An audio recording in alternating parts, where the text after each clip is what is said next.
আসসালামু আলাইকুম রহমতুল্লাহি ওয়া বারাকাতুহু।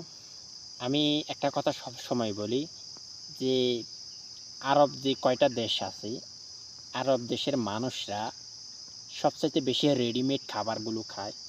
যার কারণে তাদের আকল, জ্ঞান একেবারেই কম। তাদের সাহস একেবারেই কম। যে তারা যে কিছু একটা করতে হবে, তাদের কাছে টাকার অভাব নাই। আল্লাহর দানীয় যত খনি সম্পদ আছে সবচাইতে বেশি আরব দেশগুলোতে আছে। আরব দেশ এমন কোনো দেশ নাই যে আসলে তাদের কাছে খনিজ সম্পদ নাই। আল্লাহর দানীয় সব কিছু। দেখেন এত এই যে আমি এখন বর্তমানে ওমানে আছি। কি আছে ওমানে আপনি যদি দেখেন ওমানের রাস্তাঘাটে, হ্যাঁ, মরুভূমিতে হাঁটাচলা করেন, হ্যাঁ, কিছু খাজুর গাছ দেখবেন আর কিছু কাঁটা গাছ দেখবেন আর পাথরের পাহাড় দেখবেন আর মরুভূমিতে বালু পাথরের জায়গাগুলো দেখবেন। এছাড়া আসলে কিছু নাই। কিন্তু তাদেরকে আল্লাহ সুবহানাহু ওয়া তাআলা কিছু খনিজ সম্পদ দিয়েছে, যার কারণে তাদের টাকার মান এখন বিশ্বে ২ নাম্বারে আছে। টাকার মান ওমানে বিশ্বের ২ নাম্বারে তাদের টাকার মানটা আছে। তো সেটা তো আল্লাহর রহমত। তো আমি শুধু ওমান বলতেছি না, আমি সব আরব দেশদেরকে বলি যে তাদের সরকার বলেন, তাদের জনগণ বলেন, সবাই কিন্তু আসলে রেডিমেড খাবারগুলো খায়। তারা যে আসলে তাদের জ্ঞান খরচ করে কিছু একটা করবে, এই জিনিসটা নাই। কেন এই কথাগুলো আমি আসলে বলতেছি? আমাদের আরেকটি দেশ দেখেন, ফিলিস্তিনের মানুষদেরকে কিভাবে মেরে ফেলতেছে।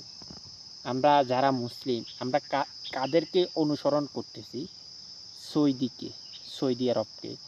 সৌদি যুবরাজ যে এখন বর্তমানে তার সুলতান, তাকে আমরা অনুসরণ করতেছি। তার দিকে সারা মুসলমানের সারা বাকি মুসলিম কান্ট্রিগুলো আসলে তার দিকে তাকাইয়ে রয়েছে। কিন্তু তার বেশ কিছু বক্তব্য, সংবাদ সম্মেলনও কিছু বক্তব্য, কিছু কথা ছাড়া, নিন্দা ছাড়া আর কোনো পদক্ষেপ নাই। আর কোনো পদক্ষেপ নাই। এখন বর্তমানে আমার আসলে সবচাইতে মুসলিম দেশের কান্ট্রি সবচাইতে আমার ১ নাম্বার হলো ইরান, ২ নাম্বার হলো তুরস্ক।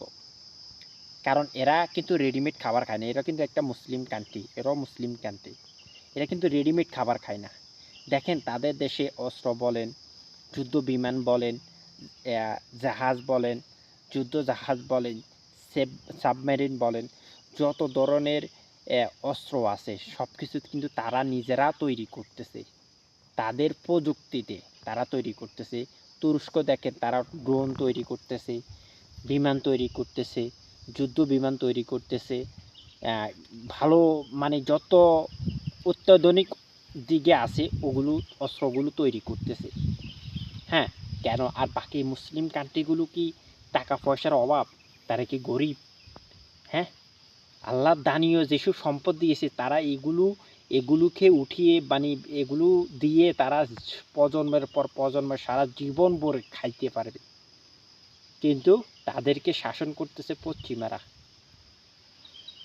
পশ্চিমারা শাসন করতেছে। অথচ তাদের তেল, তাদের সবকিছু তারা নিয়ে আবার তাদেরকে শাসন করতেছে।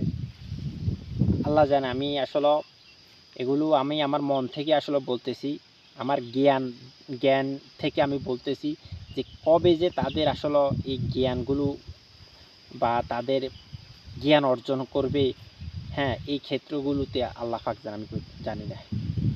আপনারা অনেকেই আসলে জানেন যারা পশ্চিমা দেশ থেকে বিমান, যুদ্ধ বিমান, বিভিন্ন জিনিস অস্ত্রগুলো কিনে।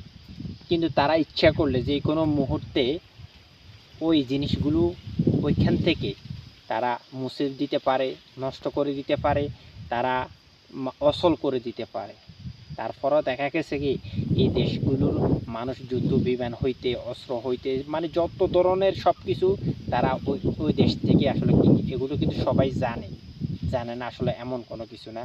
তো যাই হোক, আমি আজকে এই ভিডিওটি করার উদ্দেশ্য হলো যে আসলে আমি যে আরব দেশে আছি এবং আরব দেশের মানুষদেরকে নিয়ে আসলে এই ধরনের কথা বলা ঠিক না, তারপরও বলতে হয় যে আমরা মুসলিম হয়ে কেন ইহুদিদের শাসনে আমরা চলাফেরা করি বা তাদের কথা মতো আমরা উঠা বসা করি।